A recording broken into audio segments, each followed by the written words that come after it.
Si tu veux gagner des abonnés sur Instagram en 2025, j'ai une bonne nouvelle, l'algorithme a changé et si tu apprends à le comprendre, il va te faciliter la tâche. Oui, je le dis, après cette vidéo, l'algorithme ne sera plus ton ennemi. Aujourd'hui, ce qui va faire exploser ta visibilité sur Instagram, ce n'est plus du tout ce qui fonctionnait avant, c'est-à-dire les likes, les commentaires, les partages. Ça, c'est du passé. Évidemment, ça va aider, mais ce n'est plus ce sur quoi l'algorithme va se concentrer en priorité. Ce qui va nous intéresser et ce que je vais t'apprendre à travers cette vidéo, c'est d'aller chercher les gens qui ne te suivent pas encore et c'est ce qu'on appelle les non-followers. Donc avant, l'algorithme favorisait l'engagement interne, c'est-à-dire comment réagit ta communauté actuelle à ton contenu pour ensuite le pousser à une nouvelle communauté. Ce qui faisait que c'était très difficile de partir de zéro sur Instagram. Aujourd'hui, ce n'est plus du tout le cas et c'est une bonne nouvelle pour ta visibilité, c'est-à-dire que Insta ne va pas attendre directement l'engagement interne, mais va dès le départ pousser tes contenus sur des gens qui ne te suivent pas. Le but, ça va donc être de capter l'attention de ces personnes-là et dans cette vidéo, je vais te transmettre 3 changements majeurs d'algorithme qui vont t'aider à aller chercher des gens qui ne te suivent pas, les non-followers. Petit rappel avant d'entrer dans le vif du sujet, oui, c'est important de se tenir au courant des changements d'algorithme, de toutes les petites astuces que tu vas pouvoir mettre en place pour augmenter ta visibilité, mais en revanche, si tu n'as toujours pas de résultats en impliquant des conseils que tu vois sur les réseaux, c'est certainement un problème plus profond de cible, de positionnement et de messages que tu veux transmettre à travers ton compte Instagram. Ça s'apprend malheureusement pas en une seule vidéo, ça nécessite un accompagnement personnalisé et c'est d'ailleurs ce que je propose à travers mon accompagnement Success Story Pro, mais je te reparlerai à la fin. Concentre-nous sur les 3 changements majeurs d'algorithme. Et si tu te demandes en quoi je suis légitime pour te parler de tout ça, eh bien sache que depuis quelques mois, ma visibilité a explosé grâce à cette nouvelle fonctionnalité. Tu le vois notamment sur mes réels qui touchent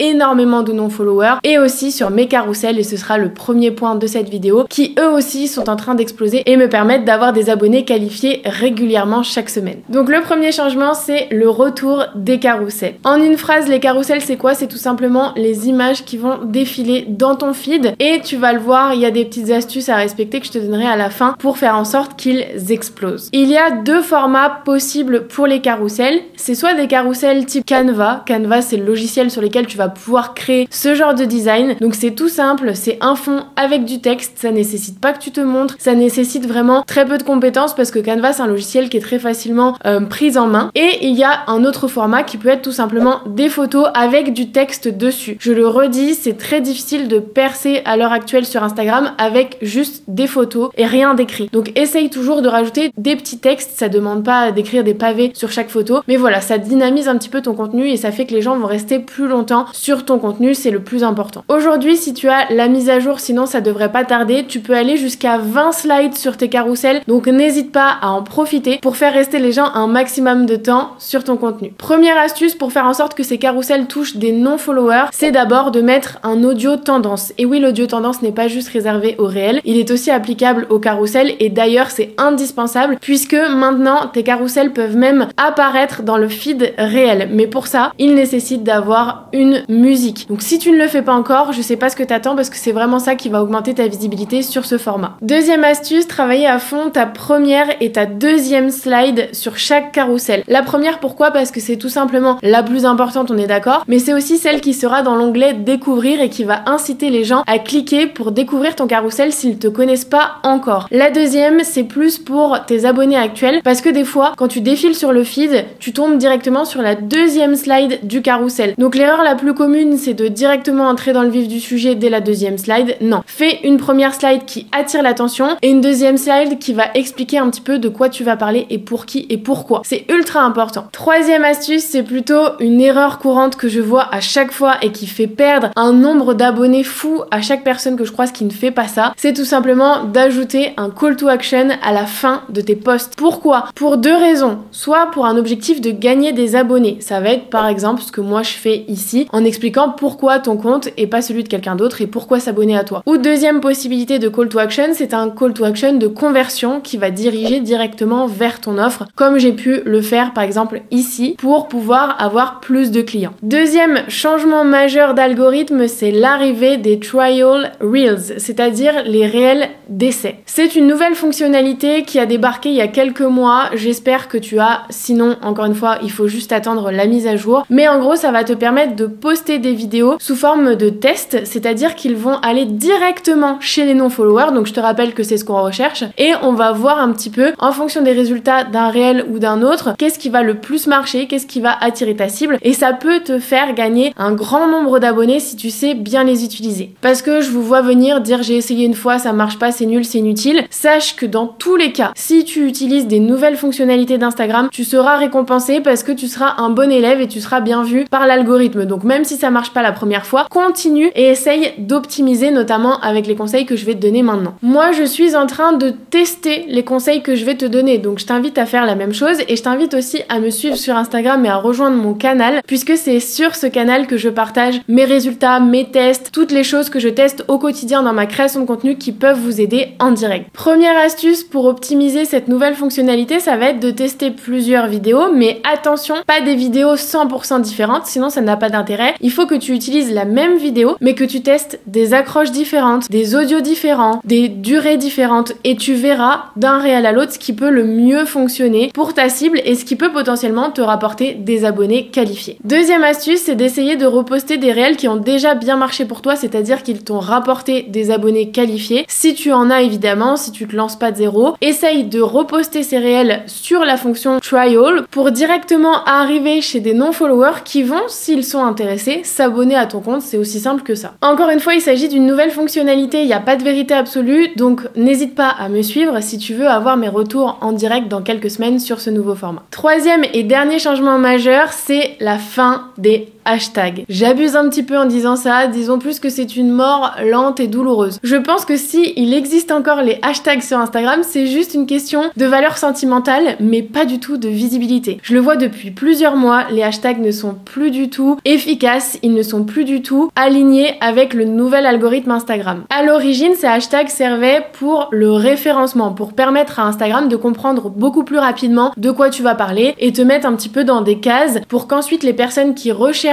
un hashtag en particulier tombe sur ton compte. Aujourd'hui, dis-moi clairement, et si tu le fais encore, t'es un ovni je pense, est-ce qu'encore des gens sur cette planète utilisent les hashtags pour rechercher des choses sur Instagram? Non, tout simplement parce que t'as plus besoin de mettre le hashtag pour tomber directement sur des contenus en fonction de mots-clés que tu vas taper dans la barre de recherche. Et en plus, ce qui fait que les hashtags ne servent plus à rien, c'est que Instagram utilise maintenant l'intelligence artificielle pour scanner ton contenu, c'est-à-dire qu'il va scanner ta description en entier et pas juste les hashtags, et aussi il va scanner visuellement de quoi ton post se compose, que ce soit photo ou vidéo. Il va pouvoir regarder en fait tout simplement comme un utilisateur de quoi tu vas parler et analyser un petit peu ton contenu. Donc ma première astuce, c'est tout simplement d'arrêter de passer 1 heure à chercher 30 hashtags différents dans ta thématique, ça n'existe plus, ça ne fonctionne plus. Passe plutôt du temps à rédiger des descriptions avec des mots-clés intégrés directement de manière naturelle dans des phrases, dans une description voilà qui se compose de plusieurs paragraphes, qui est intéressante, qui donne de la valeur à ton audience, et c'est ça qu'Instagram va venir récompenser. En plus, plus ta description va être longue, va être complète, et plus les gens vont passer de temps sur ton contenu à le regarder, et donc ton watch time va augmenter, et c'est ça les bons signaux à envoyer à Instagram. Plus personne aujourd'hui ne lit de liste de 30 hashtags à la fin d'une description, donc autant te dire que si tu mets juste une phrase et des hashtags, personne ne va passer du temps sur ton contenu. Et deuxième astuce, fais des tests. Encore une fois, il n'y a jamais de vérité absolue, les choses peuvent varier d'un compte à l'autre en fonction de tes mises à jour, en fonction de ta thématique, donc fais des tests. Fais des tests avec des hashtags, fais des tests sans hashtag et vois ce qui fonctionne le mieux. Pour moi, personnellement, ça fait des mois que je n'utilise plus de hashtag et je n'ai pas du tout vu de baisse de visibilité. Au contraire, tu l'as vu, j'ai plutôt des bons résultats sur Instagram. Tu l'as compris, si tu veux toucher des non-followers en 2025 pour gagner des abonnés sur ton compte Instagram, il te suffit de bien comprendre ces 3 changements majeurs et d'appliquer les astuces que je t'ai données pour intégrer plus de carousel dans ta stratégie de contenu, tester la fonction Trial Reels